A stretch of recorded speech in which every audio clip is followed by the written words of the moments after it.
Bismillahirrahmanirrahim. Assalamualaikum warahmatullahi wabarakatuh. Good morning, students. How are you today?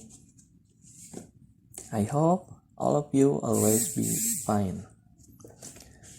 Okay. Before we are going to start our lesson today, let's begin with basmalah. Bismillahirrahmanirrahim. Okay. Don't forget to prepare your English textbook and your writing tools. Oke, jangan lupa siapkan buku paket dan alat tulisnya ya. Nah, baik. Hari ini kita masih akan melanjutkan pembelajaran di chapter 6 ya, di bab 6, yaitu helping mommy, temanya menolong ibu ya. Nah, baik anak-anak, Bapak ingin sedikit mengulang kosakata yang sudah kita pelajari ya. Lihat kosakata yang tulisannya tebal ya. Nah, baik. Di sini baik. Nah, di sini kan ada sweep the floor. Sweep the floor ya. Sweep artinya menyapu. Kemudian ada iron the clothes, menyetrika pakaian. Kemudian ada make the bed, merapihkan tempat tidur. Kemudian ada feed. Feed artinya memberi makan ya. Feed the pet, memberi makan hewan peliharaan. Kemudian ada wash the clothes. Wash di sini artinya mencuci. Kemudian ada do the dishes ya. Nah, do di sini artinya mencuci juga ya, atau mengerjakan. Nah, baik. Kemudian ada clean. Nah, clean di sini membersihkan. Clean the yard, membersihkan halaman. Kemudian ada lay. Nah, lay di sini menyiapkan. Lay the table, menyiapkan ya anak-anak. Kemudian ada cook, memasak. Nah, anak-anak, ini semua adalah kata kerja ya. Nah, karena coba lihat. Cook, memasak. Nah, memasak ini berarti melakukan suatu aktivitas ya. Nah, baik. Nah, dalam kata kerja ini kan harus jelas dilakukannya kapan dan yang melakukannya siapa. Contoh, cook, memasak. Nah, dalam sebuah kalimat itu kan hanya kata. Ketika dalam sebuah kalimat kan misalkan saya memasak di dapur misalkan. Misalkan I cook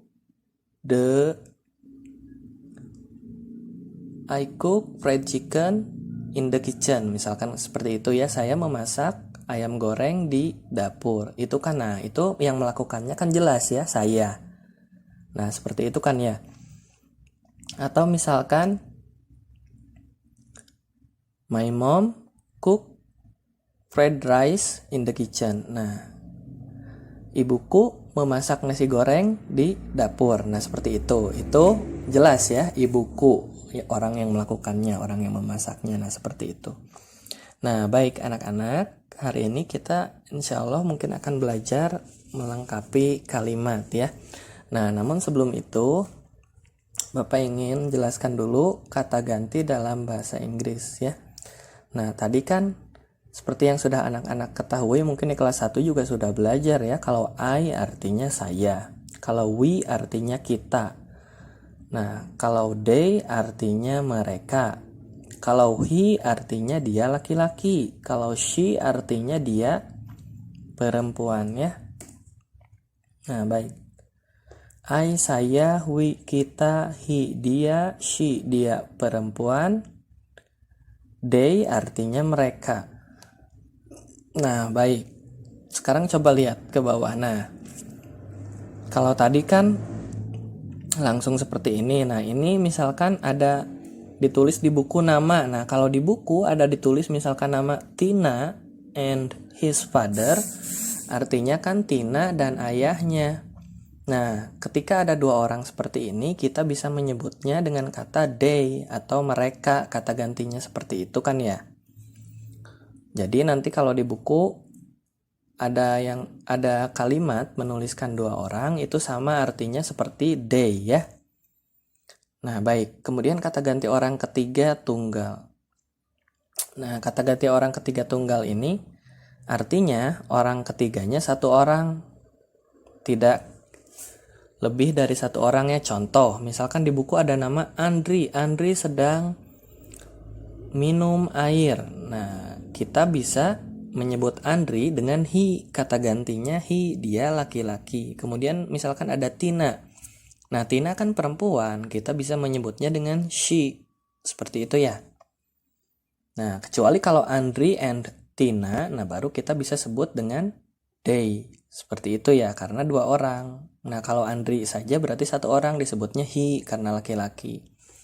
Kalau Tina karena satu orang disebutnya she karena Tina perempuan.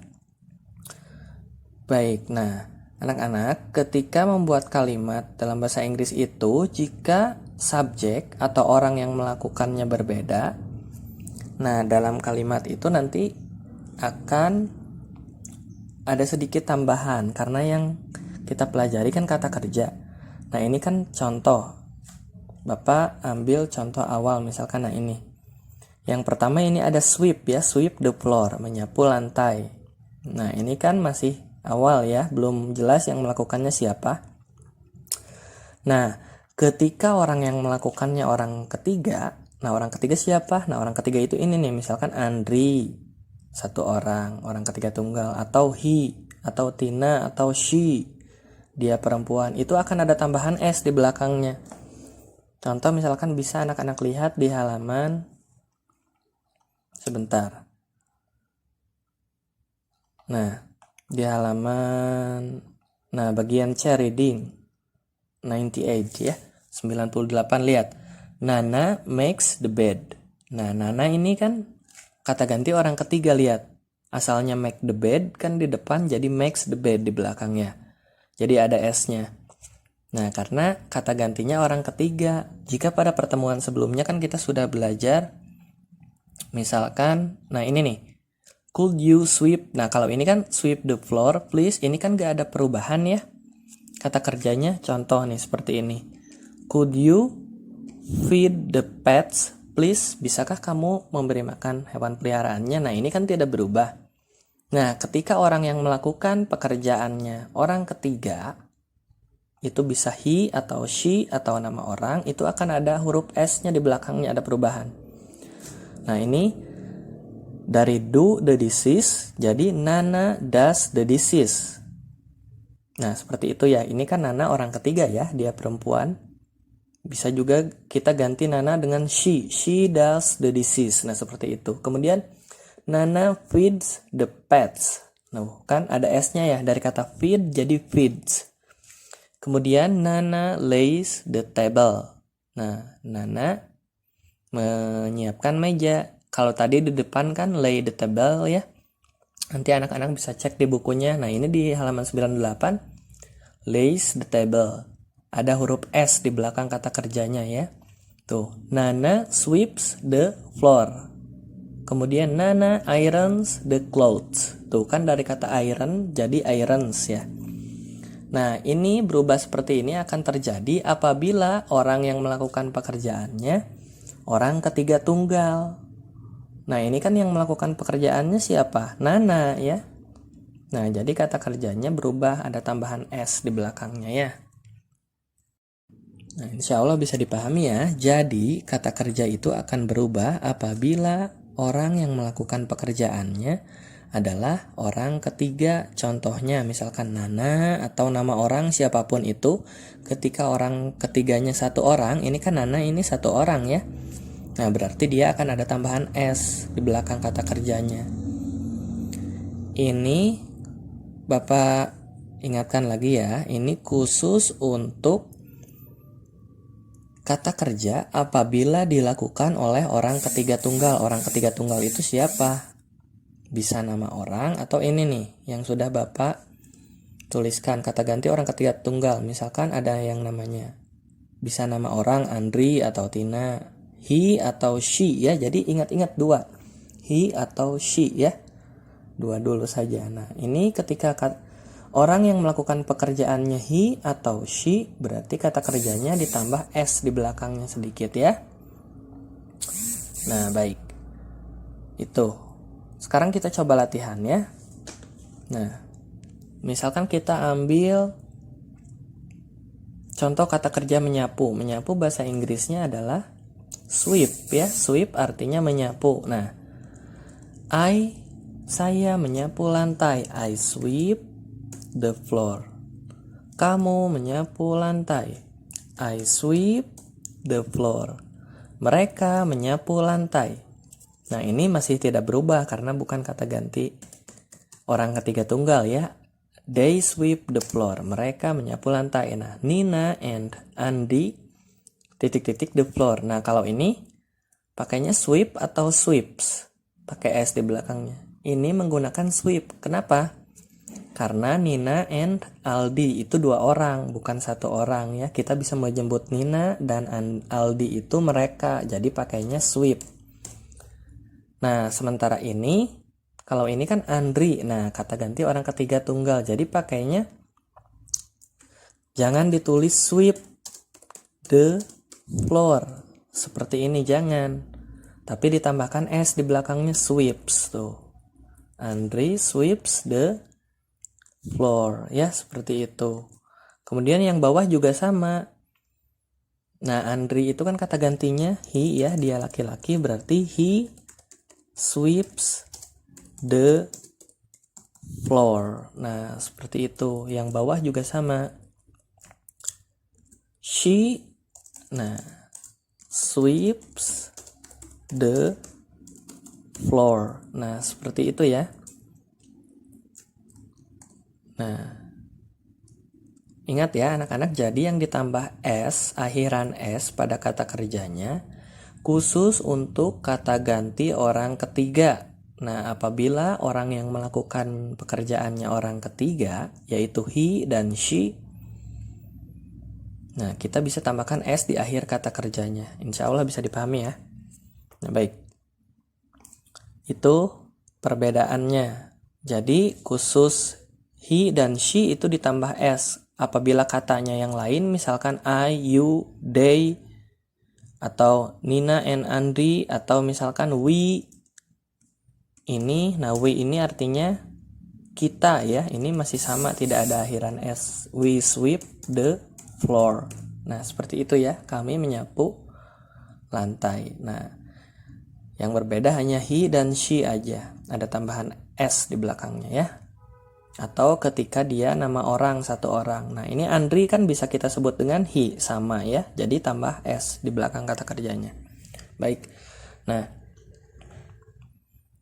tuh anak-anak bisa lihat di halaman 99 pun sama ya. Ada S-nya. Nana feeds the pet. Nah, seperti itu ya.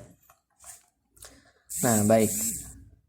Nah, ini nanti anak-anak bisa isi lihat contoh. Ini kan kata gantinya orang ketiga, she dan he ya. Berarti semuanya pakai S atau enggak. Lihat contoh yang pertama, she irons her t-shirt. Nah, dia menyetrika pakaiannya atau kaosnya ya.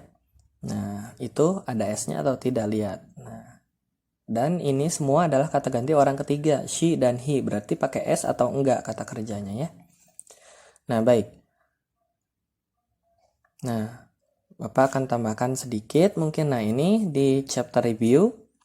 Every morning, setiap pagi Rudy. Nah, Rudy ini kata sama dengan kata ganti he karena Rudy laki-laki. Nah, Rudy sweeps the floor. Tuh kan pakai S ya di belakangnya ya. Dari kata sweep jadi sweeps. Insya Allah untuk kosakata yang ini anak-anak sudah tahu semuanya ya. Misalkan every Sunday morning, setiap minggu pagi. After dinner, setelah makan malam. Atau every Sunday afternoon, setiap minggu sore. Ya, nanti kalau ada kosakata yang nggak tahu langsung tambahkan saja. Every morning tuh. Nah, ini kalau nanti anak-anak Bapak tugaskan mengerjakan ini anak-anak tinggal di itu saja ya, dicocokkan kata kerjanya, dimasukkan ke dalam titik-titik. Misal ini kan di sini judulnya fill in the missing space with the words in the box to complete the sentence. Nah, isi pada bagian yang kosong, yaitu ini titik-titik ini dengan kata-kata yang ada dalam kotak untuk melengkapi kalimatnya. Contoh, we can artinya kita bisa. Nah, ini kan judul tugasnya help our mommy at home. Menolong ibu kita di rumah. We can do some jobs to help our mommy. Nah, kita bisa melakukan beberapa pekerjaan untuk menolong ibu kita. Nah, we can titik-titik the floor to make it clean. Nah, kita bisa titik-titik lantainya untuk membuat itu bersih. Nah, berarti kalau lantai diapakan nih? Kira-kira di feed atau di make? Diberi makan atau dirapikan? Nah, nanti bisa anak-anak lengkapi kalimatnya ya. Sampai sini nih. Sampai we can titik-titik the yards. Nah, seperti itu. Bapak akan membahas kosakata yang mungkin anak-anak gak tahu ya. Nah, baik. Baik, coba perhatikan. Nah, ini nomor 1. Every morning, Budi titik-titik at 5:30. Nah, setiap pagi Budi titik-titik pada jam 5:30. Nah, 5:30 pagi kira-kira Budi ngapain ya? Nah, baik. Dan lihat gambarnya apa. Nomor 2, I am a student. I titik-titik at school. Nah, di sini lihat. Anak-anak ada kata wear. Wear ini artinya memakai. Wear a uniform. Memakai seragam. Kemudian wears a uniform. Memakai seragam. Wearing a uniform. Sedang memakai seragam. Nah, karena ini yang memakainya saya ya, I. Nah, kira-kira pakainya wear, wears, atau wearing. Nah, ini menunjukkan kebiasaan. Bapak tidak mengajarkan yang ing di sini ya. Pilih saja yang A atau yang B kalau pelakunya A ya. Nah, kemudian nomor 3, my mother is policewoman. She titik-titik at police station every day. Nah, ibuku adalah polwan ya. Dia bekerja di kantor polisi setiap hari. Nah, bekerja di sini yang digunakan yang mana? Work, works, atau working. Nah, ini she di sininya lihat she ya, berarti menggunakan yang mana? Ingat kalau she itu kata ganti orang ketiga ya. Nah, kemudian ini ungkapan ada gambar, anaknya menjawab alright mom. Nah, ini berarti ibunya melakukan permintaan dalam bahasa Inggris. Kira-kira apa yang akan dikatakan ibunya? Nah, ini coba anak-anak dibaca lagi. Atau mungkin ada yang masih ingat. Kira-kira misalkan, tolong bisakah kamu membersihkan halamannya? Kira-kira apa kalimatnya ya? Nah, kemudian lihat nomor 5. Ini di halaman selanjutnya ada Could you move the floor? Nah, baik. Nah, anak-anak, move itu sama artinya menyapu ya. Nah, ayahnya minta tolong ke anaknya, bisakah kamu menyapu lantainya? Nah, kira-kira anaknya jawab apa kalau dimintai tolong seperti itu ya? Nah, mungkin sekian saja dari Bapak untuk penjelasannya. Nanti bisa dikerjakan tugasnya. Wassalamualaikum warahmatullahi wabarakatuh.